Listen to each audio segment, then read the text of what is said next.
As you can see, the cliff is so steep down. And they keep gunning us down.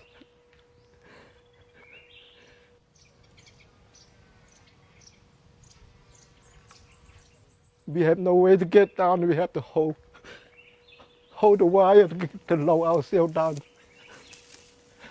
clip by clip.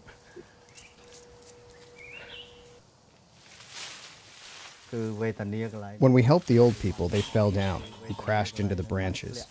In agony, they dropped all the things they carried with them, and they abandoned a lot of their belongings there. That night, every 5 minutes, we heard boom, and everyone was crying. People appeared with blood all over their body, some of their eyeballs falling out. Broken skulls, screaming, looking for their mother and father. You know, I lived through the Khmer Rouge.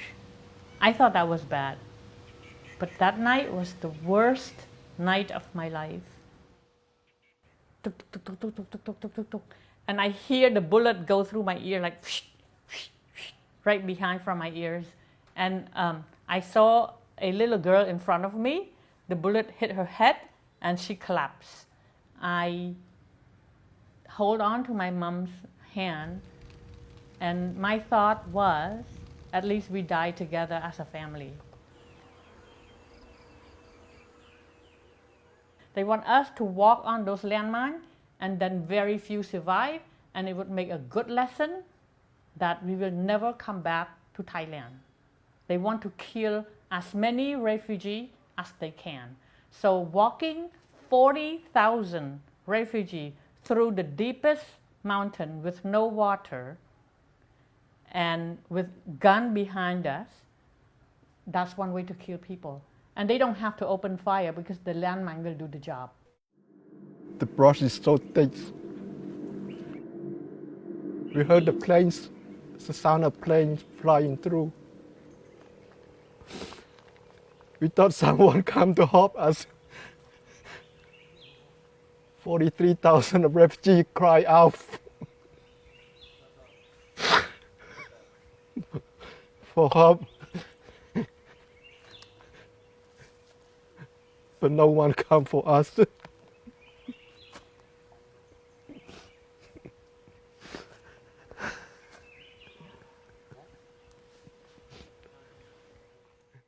The border soldiers call it Ghost Mountain because they hear the cries of children at night. The soldiers say that there are lots of bodies down in that area where they can't bring us. And the landmine is still there. That's why we can't get in there.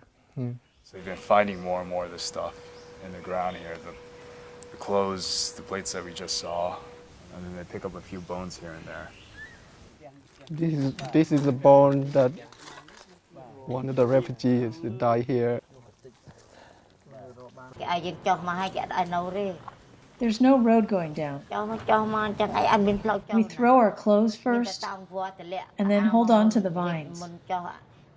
We're afraid to sleep at night, anywhere except on the tracks we're walking on. My in-law told us not to go anywhere.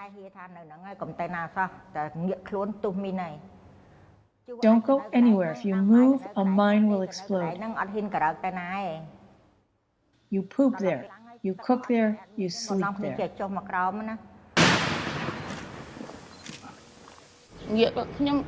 Everyone was falling. All of us fell to the ground. And then in a moment, I gained my consciousness. I saw blood on my hands. All here was broken, my right and my left.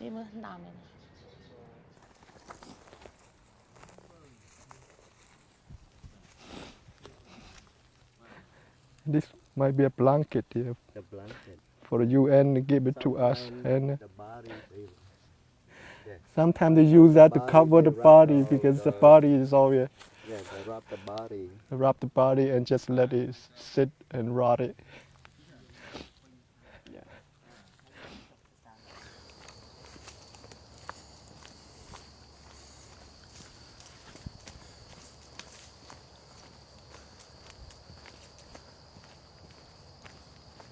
When my wife and daughter died, I couldn't take the bodies with us because I was injured.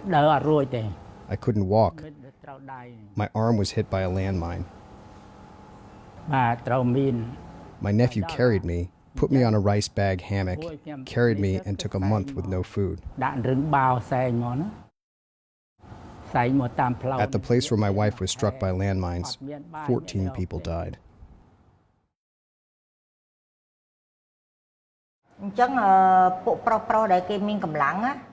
The strong men that carried rice and carried supplies ran to seek water to cook rice and other things. Then the landmines exploded. And when it exploded, they all died. And the people that didn't have food ran to grab the bloody rice off of the dead bodies, just to have something to eat. They had to wash the blood off the rice and cook it.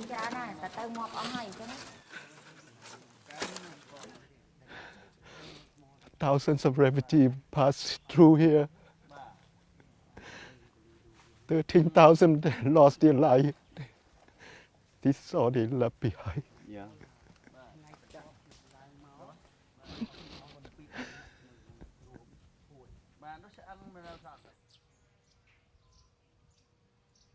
I lived through Pol Pot for almost 4 years.